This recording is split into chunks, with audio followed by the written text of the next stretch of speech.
Tonight, a major development in the Middle East. After more than 2 years of devastating conflict, a significant ceasefire agreement is reportedly on the table. So what we're going to do here is provide a sober breakdown of what we know right now, based on the information coming from mediators and officials on both sides. To really understand what's happening, we're going to break it down into 5 parts. First, we'll look at the context for this glimmer of hope. Then, we'll dive into the details of the deal itself. After that, we'll cover the official reactions from both sides, look at the international players who made it happen, and finally, explore the very uncertain road that lies ahead. All right, let's get right into it. To really grasp why this potential pause is so significant, you first have to understand the sheer scale of the conflict it's trying to address. You know, for more than 2 years now, the war has had an absolutely devastating human cost. Reports indicate that over 67,000 Palestinians have been killed. And on top of that, the conflict has displaced more than 2 million people. It's a widespread humanitarian crisis that just underscores how desperately a stop to the fighting is needed. And it's exactly that devastating human cost that makes the details of this potential ceasefire so incredibly critical.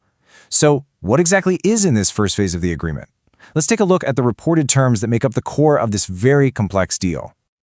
Okay, so according to mediators, the whole process is designed to unfold in a very clear sequence. It all starts with the official ratification by the Israeli cabinet. That's expected to trigger a 24-hour period for Israeli forces to get ready to pull back to a pre-agreed line. And once that withdrawal is complete, a 72-hour window opens up for the exchange of hostages and prisoners. Now, the real heart of the deal is this central bargain. On one side, Israel has reportedly committed to withdrawing troops, releasing a total of around 1,950 Palestinian prisoners, and allowing 400 aid trucks into Gaza. In return, Hamas has reportedly agreed to release all of its remaining hostages, both the living and the deceased, and to stop all attacks. This fundamental exchange right here is the core of the entire agreement. So with the terms laid out, how each side is framing this publicly becomes absolutely crucial.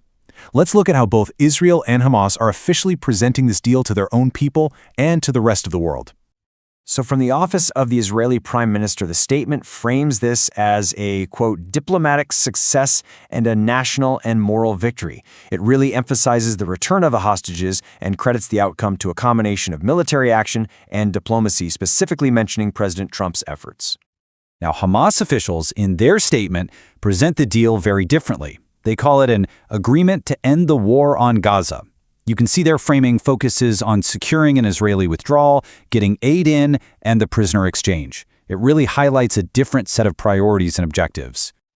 Of course, an agreement like this doesn't just happen in a vacuum. It's the result of some incredibly intensive, indirect negotiations, all facilitated by several key international powers. 4 nations are really being credited as the primary mediators here. The United States, under President Donald Trump, reportedly played a central role in applying diplomatic pressure.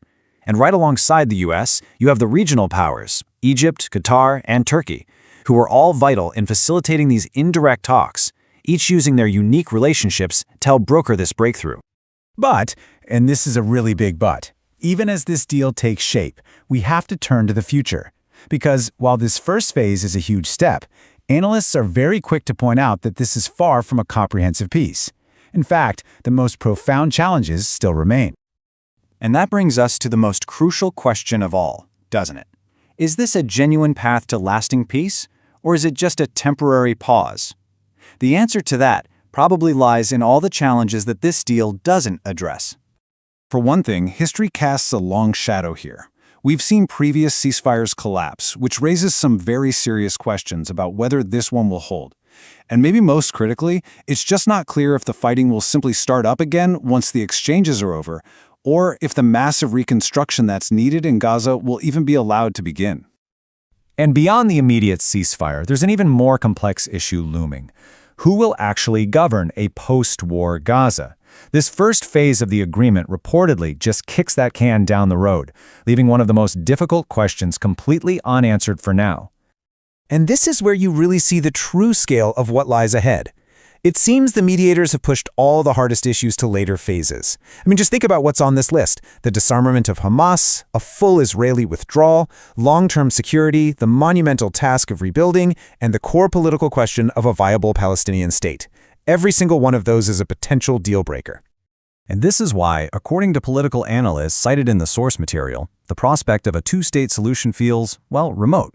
The really fundamental issues, like Israeli control over Palestinian life and the lack of Palestinian self-determination, they're not addressed in this initial phase. And that means the root causes of the conflict are still there. So while this agreement offers a desperately needed respite, it's very clear that it is only the first step on an incredibly long and precarious path. The fundamental questions remain unanswered, and the toughest negotiations are still to come. The world is now watching to see if this fragile hope can possibly survive the immense challenges that lie just beyond this initial pause.